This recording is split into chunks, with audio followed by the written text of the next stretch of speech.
اكبر غلطه بتعمليها لما تجيبي سمك، يا تدخني البيت كله وتعمليه مشوي، يا تخلصي ازازه الزيت وتغرقيه وتعمليه مقلي. انا لا بعمل دي ولا دي، لان انا عندي طريقه احسن من الاتنين بكتير. عمرك شفتي سمك لما تيجي تقدميه تحطي عليه الصوص بتاعه كده ويتغمس ويتاكل مع الرز؟ فوعي تفوتك الطريقه دي لانها من غير فرهده خالص. لو اول مره تشوفيني، انا عفاف، اهلا بيكي ويلا بينا نبدا على طول. جهزي معايا التتبيله اللي فيها السر كله: بصل وفلفل حامي وطماطم، ملح وكمون وكزبره وبابريكا وكركم، ولو حابه تضيفي فلفل اسمر عشان البصل انا بحب اضيف فلفل اسمر رشه صغيره كده. عندي بقى ربع كوبايه من عصير الليمون، معلقه خل كبيره، وربع كوبايه من زيت الزيتون او زيت النباتي العادي. عندي بقى هنا معلقه كده كبيره محترمه من الثوم، وتوصي بالثوم شويه عشان سمك يعني ثوم وليمون كتير. معلقه كبيره من الصلصه. وبس كده. ضربي بقى كل الكلام ده مع بعضه في الخلاط او في الكبه يعني. هتلاقي بقى عندك حلاوه ما شفتيش ولا شميتي زيها قبل كده. بجد الريحه عالميه. يعني شايفين اصلا شكل التتبيله عامل ازاي؟ تحسي ان انت عايزه تاكلي السمكه كده وهي نيه.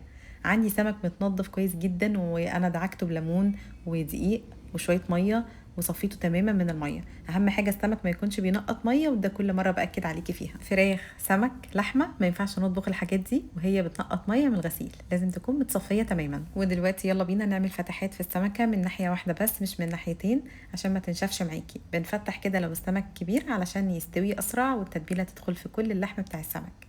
يلا هاتي التتبيله الاورنج الخطيره دي وتبلي معايا السمك بالشكل ده. دخلي بين الفتحات، في الراس، في البطن، وغلفي السمكه كلها بالتتبيله. وهتسالوني عن عين السمكه. انا بشيل عين السمكه بطرف السكينه، وما بحبش اطبخ السمك بعينيه كده. وقبل ما اتبل السمك على طول شغلت الفرن بتاعي على اعلى درجه حراره من تحت بس. خلصنا السمك، يلا بينا دلوقتي نجيب بقى شويه التتبيله اللي كنت شايلاهم بعد ما تبلنا السمك. هحطهم في ارضيه الصينيه، وده الصوص الخطير اللي هيطلع في الاخر ويتاكل بالرز ويتغمس بالعيش.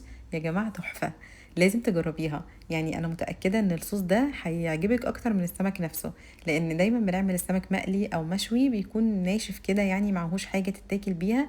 بس ده سمك من غير ما نحط تحتيه بقى بصل ولا طماطم ولا بطاطس. لو انتي حابه تحطي ممكن تضيفي، لكن التتبيله كده بس وهي مفرومه ودايبه وهتستوي وتتحمر كمان، يعني مش ممكن. النتيجه يعني طلعت عظيمه قوي.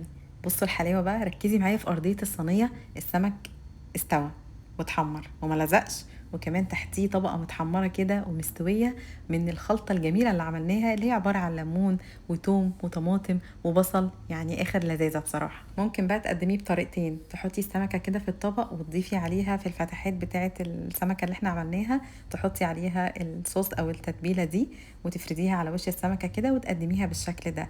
او تحطي السمكه زي ما هي وتحطي بقى الخلطه او التتبيله او الصوص على جنب الطبق كده، زي برضو ما حواليكي دلوقتي. بصي الحلاوه، شكلها يفتح النفس جدا. لون التتبيله اصلا خطير. شرايح طماطم، شرايح ليمون، ممكن كمان شرايح بصل، وسلطه طحينه، وكمان سلطه خضراء ورز ابيض او صياديه. كلميني بقى عن عزومه سمك هتعمليها، ولا هتشوي ولا هتقلي، وتعملي السمك بالطريقه دي. افردي في الصينيه، تبلي، دخلي الفرن.